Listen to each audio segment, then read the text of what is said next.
Hey everybody, Mike Matthews here from Muscle for Life and Legion Athletics. And in this video podcast, I am going to answer a question I get fairly often, and that is, how long does it take to get six-pack abs? Abs like this. Or if you are a woman, something like this.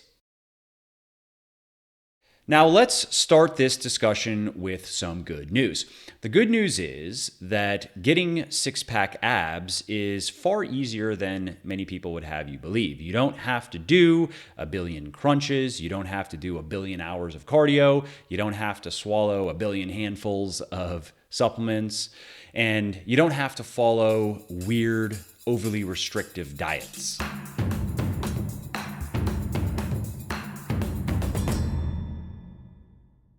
All you have to do is lose belly fat, lose enough belly fat until your abdominal and your core muscles are clearly visible. And if you're like most people, your core muscles are not going to be quite as developed as you'd like unless you have a lot of weightlifting experience. And so if that's the case, you have to do a couple other steps. So the first step is you have to lose the belly fat. And then if you are not quite happy with how your core looks when you are lean enough, you then should be doing a lot of compound weightlifting, heavy compound weightlifting in particular, and doing the right core exercises. And yes, that really is it. Six-pack abs are as simple as having a low enough body fat percentage, somewhere around 10% for men and 20% for women, and having highly developed core muscles. That's it.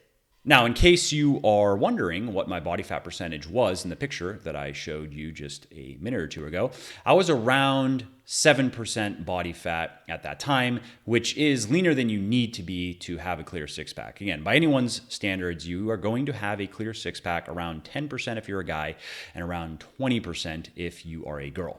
As you get leaner, you simply get a tighter and tighter look in your abdominal area, and eventually you start to get vascularity, you start getting veins coming up the sides of your torso and sometimes over the rectus abdominis, the ab muscles themselves. And it looks cool, but the problem is, and I've run into this a number of times because I have gotten that lean a number of times for photo shoots, it is not sustainable. At least it is not easily sustainable for me. And the reason being is I'm not tremendously active. I exercise about 5 hours a week. Otherwise, I sit in a chair like this and I type away and record away and talk away and whatever. And I don't have a overly active metabolism. I think my metabolism is very normal in terms of my basal metabolic rate. And so what that means is to stay really lean, like you saw in that picture, I have to eat less food than my body wants, which means that my workouts aren't as good, my sleep usually isn't as good, I don't have as strong of a sex drive, as much energy. There is just a sacrifice to staying that lean. And you will find that among most people who truly are natural, who stay very lean for long periods of time. I personally don't think it's worth it. Sure, it looks cool, but the decline in quality of life is just not worth it to me. That said, I find that I can maintain around 10%, give or take 1% or so, very easily with my schedule the way that it is and with my diet the way that it is. And I don't have any of the problems that I run into when I try to maintain that 6 or 7% look. So that's something to keep in mind when you are looking at pictures of people like me in photo shoot ready shape or other people on Instagram. And of course, you have to also remember that many other people on Instagram are on drugs, even though they don't talk about it. And that changes everything. If I were willing to just use testosterone, I could stay at 6 or 7% more or less year round because I have the discipline as far as the training and the dieting goes, but I can't will my physiology to do what I want it to do. And there just are downsides to having very low levels of body fat. It is simply not healthy, and you do pay a bit of a price for that. However, you can override that with drugs. And again, testosterone alone is enough to do that. If I were willing to use testosterone, I could stay 7% or so, more or less, as long as I wanted to, and not feel the negative side effects that I normally experience. Now, the problem with that, morality aside, is eventually, if I do come off the drugs, I'm going to crash hard, and it could be a long runway to normality, back to normality. So keep that in mind as well if you are considering getting on drugs to stay really lean year round. Okie dokie, so now let's get to the real point of this video podcast, and that is answering the question, how long will it take you to get six-pack abs? And depending on your body composition, it may take anywhere from 8 weeks up to 52 weeks. And to show you exactly why that is and help you get an accurate estimate of how long it is going to take you, I am going to put an image up on the screen that you can also download by clicking the link in the description below. And if you are listening to this podcast, head over to muscleforlife.com and search for six-pack abs and look for an article titled "How long does it take to get six-pack abs?" I believe that's the title, something like that. And you will find this image in that article. Again, you can download it and follow along with my instructions, which I will give, just explaining what this image is showing and how to use it to find out how long it's going to take you to get six-pack abs.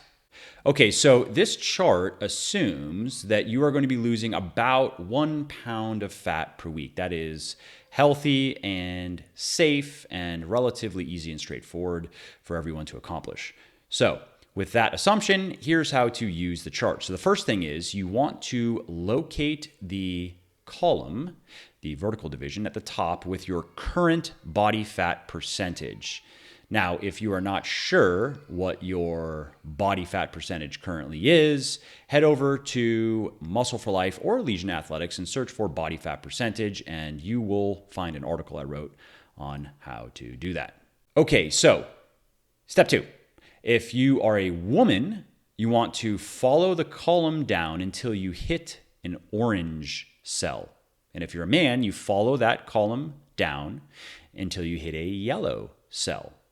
Then trace that row, the horizontal division on the chart, to the left-hand margin and look at the number.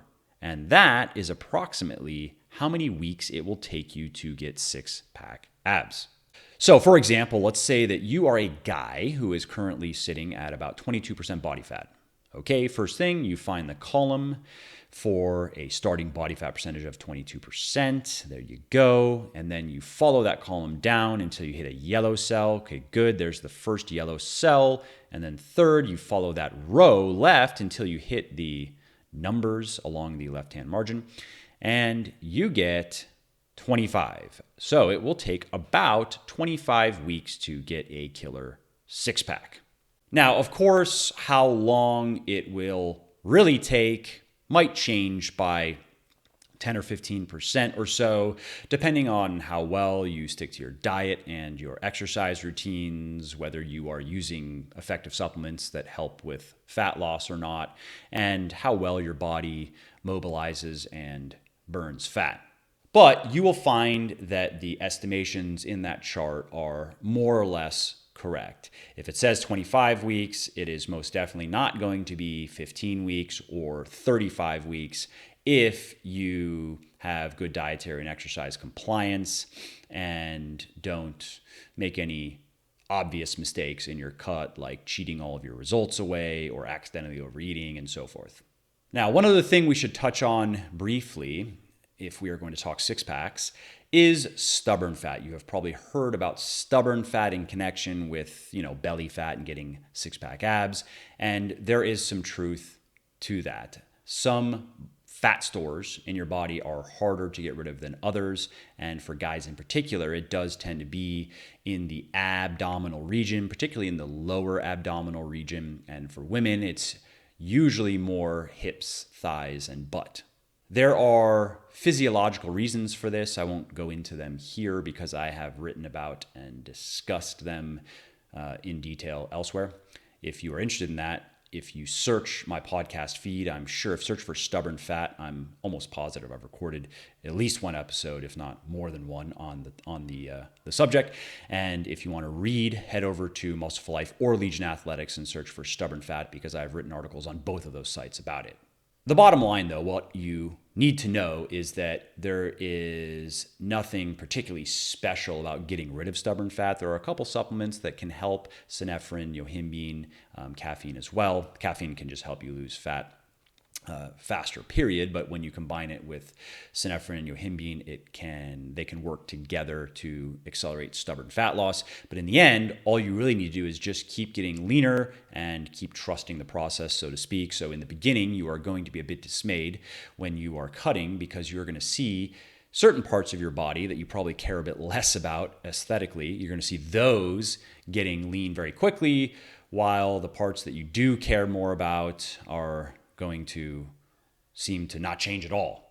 So for us guys, for example, especially in the beginning of a cut, we are going to see our arms, our shoulders, our chests, our legs, sometimes our faces get noticeably leaner week after week, especially if we're taking pictures. But our abs are more or less looking the same, and this can be discouraging. And for women, it's usually similar areas. It's usually upper body getting lean first, and the lower body not changing much. Again, just know that if you keep going, you will get rid of the fat that you want to get rid of the most. It just takes its sweet time.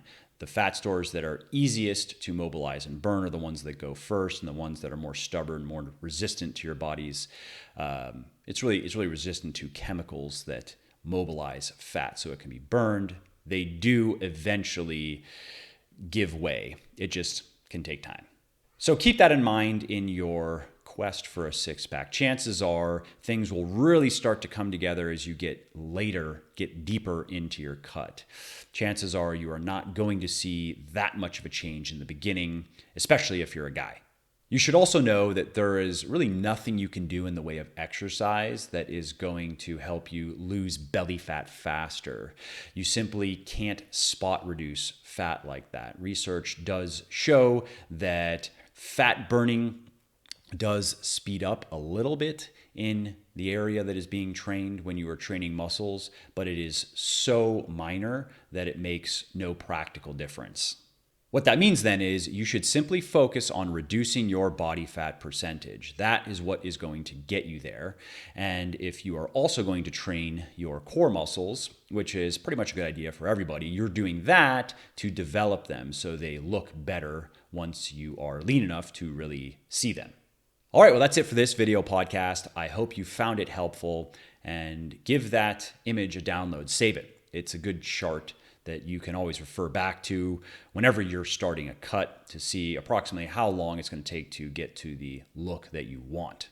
And if you liked the video, please do give it a like by clicking on the little thumbs up button down below, and drop a comment. Let me know what you thought, and let me know what your experiences have been with getting six-pack abs, especially in the context of the chart. Have you found it to be accurate? Have you experienced otherwise?